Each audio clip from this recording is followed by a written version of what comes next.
CM Devendra Fadnavis మొఘలు చక్రవర్తి ఔరంగజేబ్ సమాధిని తొలగించాలన్న వివాదం మహారాష్ట్రను కుదిపేస్తున్న విషయం తెలిసిందే.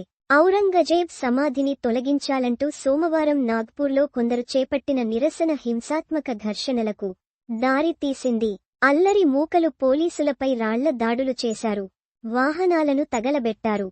ఘర్షణల్లో 25 మంది పోలీసులు తీవ్రంగా గాయపడ్డారు. ఆందోళనకారులను చెదరగొట్టేందుకు పోలీసులు టియర్ గ్యాస్ ప్రయోగించారు. ఘర్షణల నేపథ్యంలో నగరంలో 144 సెక్షన్ విధించారు.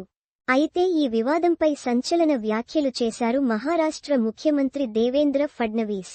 చావా సినిమా చూసి మొఘలు చక్రవర్తి ఔరంగజేబ్పై మరాఠా ప్రజలు కోపం పెంచుకున్నారని ఫడ్నవీస్ ఆరోపించాడు.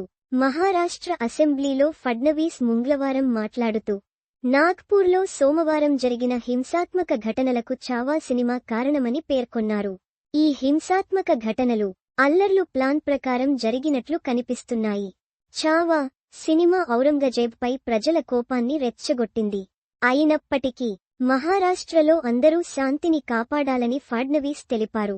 అయితే ఫడ్నవీస్ వ్యాఖ్యలను కొందరు సమర్థిస్తుండగా, సినిమా చూసి హింసకు ప్లాన్ చేయడం ఏంటని, బీజేపీ ప్రభుత్వం మహారాష్ట్ర మళ్లీ అధికారంలోకి రాగానే మత ఘర్షణలు చేలరేగుతున్నాయని కామెంట్లు పెడుతున్నారు.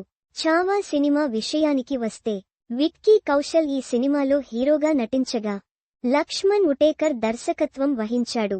ఛత్రపతి శివాజీ మహారాజ్ కుమారుడు సంభాజీ మహారాజ్ జీవిత కథ ఆధారంగా ఈ సినిమా తెరకెక్కగా, హీరో విక్కీ కౌశల్ సంభాజీ మహారాజ్గా నటించగా, అతడి భార్య యేసుబాయి పాత్రలో రష్మిక మందన్న నటించింది.